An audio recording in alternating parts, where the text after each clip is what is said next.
మీ అందరికీ నా వందనాలు. లోకాసు వార్త 6వ అధ్యాయము 39వ వచనము 41వ వచనం చదువుకుందాం. మరియు ఆయన వారితో ఈ ఉపమానము చెప్పెను. గుడ్డివాడు గుడ్డివానికి దారి చూపగలడా? వారిద్దరూ గుంటలో పడుదురు కదా. నీవు నీ కంటిలో ఉన్న దూలమును ఎంచక నీ సహోదరుని కంటిలో ఉన్న నలుసు చూడనేలా? నీ కంటిలో ఉన్న దూలము చూడక నీ సహోదరునితో, సహోదరుడా, నీ కంటిలో ఉన్న నలుసు తీసివేయమని నీవెలాగ చెప్పగలవు?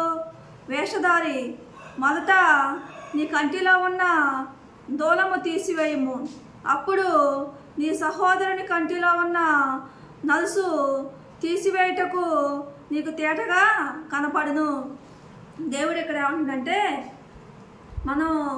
ఇతరులకి మనం మంచి మాటలు చెప్పాలి అంటే, ఇతరులని మనం మంచి మార్గంలోకి నడిపించాలి అంటే, ఇతరులని పరిశుద్ధమైన మార్గంలోకి నడిపించాలి అంటే ముందుగా మన బ్రతుకు మంచిగా ఉండాలి అని చెప్తున్న దేవుడు. ముందుగా మన బ్రతుకు సరిగా ఉండాలి అని చెప్తున్న దేవుడు. మనం పరిశుద్ధమైన జీవితం జీవించినప్పుడు, పవిత్రమైన జీవితం జీవించినప్పుడు ఇతరులకు మంచి మాటలు చెప్పగలుగుతూ అంటాడు దేవుడు. ఇతరులకు మంచి వాక్యాన్ని బోధించగలుగుతూ అంటాడు దేవుడు.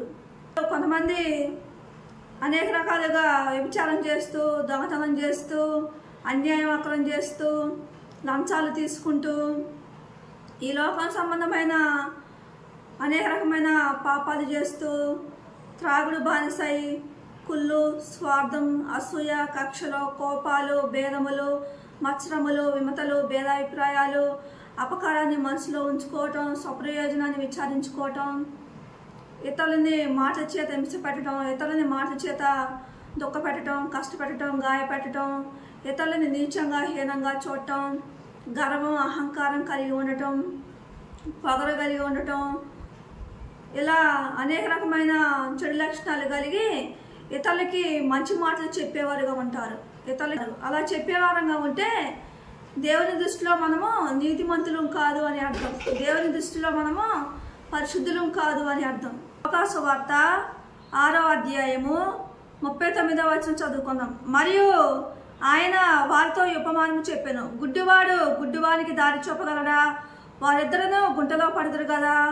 దేవుడు ఇక్కడ ఏమంటుందంటే, మనము ఇతరులకి మంచి మాటలు చెప్పాలి అంటే, ఇతరులకి మంచి వాక్యాలు బోధించాలి అంటే ముందుగా మన బ్రతుకు సరి చేసుకోవాలి అని చెప్తున్న దేవుడు. మనం పరిశుద్ధంగా జీవిస్తూ ఇతరులకు మనం మంచి వాక్యాలు బోధించే వారంగా ఉంటే, ఇతరులకు మనం మంచి మాటలు చెప్పే వారంగా ఉంటే వారు మన మాటలు వినేవారుగా ఉంటారు అంటాడు దేవుడు. మనము ఈ లోకానుసారమైన జీవితం జీవిస్తూ అనేక రకమైన పాపాలు చేస్తూ మన ఇతరులకి మంచి మాటలు చెప్పేవారంగా ఉంటే కుటుంబ సభ్యులకు కానీ, ఇంట్లో పిల్లలకు కానీ, భార్యకు కానీ, భర్తకు కానీ, ఇరుగు పొరుగు వారికి కానీ, బంధువులకు కానీ, స్నేహితులకు కానీ, సంఘానికి కానీ మనం మంచి మాటలు చెప్పేవారంగా ఉంటే ఎవరో కూడా మన మాటలు లెక్క చేయరు అంటాడు దేవుడు. ఎవరో కూడా మన మాట వినరు అంటాడు దేవుడు. ఎవరో కూడా మన మాట అనేది వినరు అంటాడు దేవుడు. మనము పరిశుద్ధమైన జీవితం జీవిస్తూ, పవిత్రమైన జీవితం జీవిస్తూ మన కుటుంబ సభ్యులకు మనం మంచి మాటలు చెప్పేవారంగా ఉంటే, మన పిల్లలకు కానీ, మన భార్యకు కానీ, మన భర్తకు కానీ, మన తల్లిదండ్రులకు కానీ, మన అత్తమామలకు కానీ, మన బంధువులకు కానీ, మన స్నేహితులకు కానీ, మన సంఘానికైనా కానీ ఇతరులకు మనం మంచి మాటలు బోధించే వారంగా ఉంటే వారు మన మాట వినేవారుగా ఉంటారు అంటాడు దేవుడు. మనం అపవిత్రమైన జీవితం జీవిస్తూ, ఈ లోకానుసారమైన జీవితం జీవిస్తూ మన పిల్లలకు మనం మంచి మాటలు చెప్పేవారంగా ఉంటే, మన కుటుంబ సభ్యులకు మనం మంచి మాటలు చెప్పేవారంగా ఉంటే, మన భార్యకు కానీ, భర్తకు కానీ, ఇంట్లో తల్లిదండ్రులకు కానీ, కుటుంబ సభ్యులకు కానీ, బంధువులకు కానీ, స్నేహితులకు కానీ, ఇరుగు పొరుగు వారికి కానీ, సంఘానికి కానీ ఇతరులకు మనం మంచి మాటలు చెప్పేవారంగా ఉంటే, అనేక రకమైన పాపాలు చేస్తూ ఇతరులకు మంచి మాటలు చెప్పేవారంగా ఉంటే వారు మన మాట వినరు అంటున్న దేవుడు. మన ముందు ప్రేమగా మాట్లాడుతూ ఉంటారు, అవతల పోయిన తర్వాత మన గురించి చెడుగా చెప్పుకునేవారుగా ఉంటారు. దేవుడు అంటాడు మనం పరిశుద్ధంగా బ్రతికే వారంగా ఉంటే ఇతరులు మనల్ని గౌరవించేవారుగా ఉంటారు అంటాడు దేవుడు. వారు మన మాట వినేవారుగా ఉంటారు అంటాడు దేవుడు. కుటుంబ సభ్యులైనా సరే, బంధువులైనా, స్నేహితులైనా, ఇరుగు పొరుగు వారైనా, సంఘమైనా మన మాట వినేవారుగా ఉంటారు అంటాడు దేవుడు. కొంతమంది ఈ లోక సంబంధమైన అపవిత్రమైన జీవితం జీవిస్తూ ఇతరులకి మంచి మాటలు చెప్పేవారుగా ఉంటారు. కుటుంబ సభ్యులకు కానీ, పిల్లలకు కానీ, తల్లిదండ్రులకు కానీ, బంధువులకు కానీ, స్నేహితులకు కానీ, సంఘానికి కానీ ఇతరులకి మంచి మాటలు చెప్పేవారుగా ఉంటారు. అలా చెప్పేవారుగా ఉంటే వారు మన మాట వినరు అంటాడు దేవుడు. వారు మన మాట లెక్క చేయరు అంటాడు దేవుడు. మన ముందు మన మాట ఎన్నట్టు వినేవారుగా ఉంటారు, అవతల పోయిన తర్వాత మన గురించి చెడుగా చెప్పుకునేవారుగా ఉంటారు అంటాడు దేవుడు. కొంతమంది వ్యభిచారులుగా, దొంగలుగా, దోచుకునేవారుగా, అన్యాయస్తులుగా, అక్రమం చేయువారుగా, కుళ్ళుబోతోలుగా, స్వార్థపరులుగా, అసూయపరులుగా, కక్షలో కోపాన్ని పెట్టుకొని పొగరు, గర్వం, అహంకారం, ఇతరులను లెక్క లేకుండా తీసేయటం, ఇతరులను నీచంగా హీనంగా చూడటం, త్రాగుడు, ఈ లోక సంబంధమైన అనేక రకమైన భయంకరమైన పాపాలు చేస్తూ ఇతరులకి మంచి మాటలు చెప్పేవారుగా ఉంటారు. ఇతరులకి మంచి వాక్యాలు బోధించేవారుగా ఉంటారు. కుటుంబ సభ్యులకైనా సరే, పిల్లలకైనా సరే, భార్యకైనా సరే, భర్తకైనా సరే, బంధువులకైనా, స్నేహితులకైనా అలా అపవిత్రమైన జీవితం జీవిస్తూ ఇతరులకి మంచి మాటలు చెప్పేవారుగా ఉంటారు. అలా ఉండటం వల్ల ఎవరో కూడా మనల్ని లెక్క చేయరు అంటాడు దేవుడు. మన ముందు మంచిగా ఉన్నట్టు నటిస్తూ ఉంటారు, అవతల పోయిన తర్వాత వీరు మంచివారు కాదు అనేవారుగా ఉంటారు. దేవుడు అందుకే అంటాడు ఇతరులకి మనం మంచి మాటలు చెప్పాలి అంటే ముందుగా మన బ్రతుకు మార్చుకోవాలి అని చెప్తాడు దేవుడు. మనం పరిశుద్ధమైన జీవితం జీవించే వారంగా ఉంటే ఇతరులు మన మాట వినేవారుగా ఉంటారు అంటాడు దేవుడు. మన కుటుంబ సభ్యులైనా మన మాట వినేవారుగా ఉంటారు, మన పిల్లలైనా మన మాట వినేవారుగా ఉంటారు, మన బంధువులైనా, మన స్నేహితులైనా, మన ఇరుగు పొరుగు వారైనా, మన సంఘమైనా మన మాట వినేదిగా ఉంటుంది అంటాడు దేవుడు. మనము ఈ లోక సంబంధమైన అనేక రకమైన భయంకరమైన పాపాలు చేస్తూ ఇతరులకి మంచి మాటలు చెప్పే వారంగా ఉంటే వారు మన మాట వినరు అంటాడు దేవుడు. వారు మనల్ని లెక్క చేయరు అంటాడు దేవుడు. అందుకే దేవుడు అంటాడు లోకాసు వార్త 6వ అధ్యాయము 42వ వచనం చదువుకుందాం. నీ కంటిలో ఉన్న దూలము చూడక నీ సహోదరునితో, సహోదరుడా నీ కంటిలో ఉన్న నలుసును తీసివేయనిమ్మని నీవెలాగా చెప్పగలవు? వేషధారి, మొదట నీ కంటిలో ఉన్న దూలము తీసివేయము, అప్పుడు నీ సహోదరుని కంటిలో ఉన్న నలుసు తీసివేయటకు నీకు తేటగా కనపడును. దేవుడు ఇక్కడ ఏమంటాడో మన కుటుంబ సభ్యులకు మంచిని నేర్పించాలి అంటే, మన సంఘానికి మనం మంచిని నేర్పించాలి అంటే ముందుగా మనం పరిశుద్ధమైన జీవితం జీవించే వారంగా ఉండాలి అని చెప్తాడు దేవుడు. పవిత్రులుగా జీవించే వారంగా ఉండాలి అని చెప్తాడు దేవుడు. అందుకే దేవుడు అంటాడు మనం మనుషుల ముందు పరిశుద్ధులుగా నటించినా కానీ, మనుషుల ముందు పవిత్రులుగా నటించినా కానీ దేవుడు మన పాపాలను ఎరిగిన దేవుడు. మన తలంపులో ఉన్న పాపమే ఎరిగిన దేవుడు. మన ఆలోచనలో ఉన్న పాపమే ఎరిగిన దేవుడు. మన చూపుల ద్వారా, మన మాటల ద్వారా చేస్తున్న పాపం దేవుడు ఎరిగిన దేవుడు.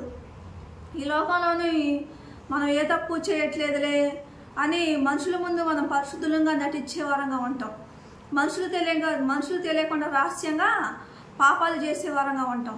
పైకి మన కుటుంబ సభ్యులకు మంచి మాటలు చెప్పే వారంగా ఉంటాం, మన పిల్లలకు మంచి మాటలు బోధించే వారంగా ఉంటాం, మన బంధువులకు, స్నేహితులకు మంచి మాటలు చెప్పే వారంగా ఉంటాం, మన ఇరుగు పొరుగు వారికి మంచి మాటలు చెప్పే వారంగా ఉంటాం, మన సంఘానికి మంచిని చెప్పే వారంగా ఉంటాం. దేవుడు అంటాడు మనుషులు ఎదుట మనం నీతిమంతులుగా, పరిశుద్ధులుగా అనిపించుకున్నా కానీ దేవుడు మన రహస్య పాపాలు దేవుడు చూస్తూ ఉంటాడు.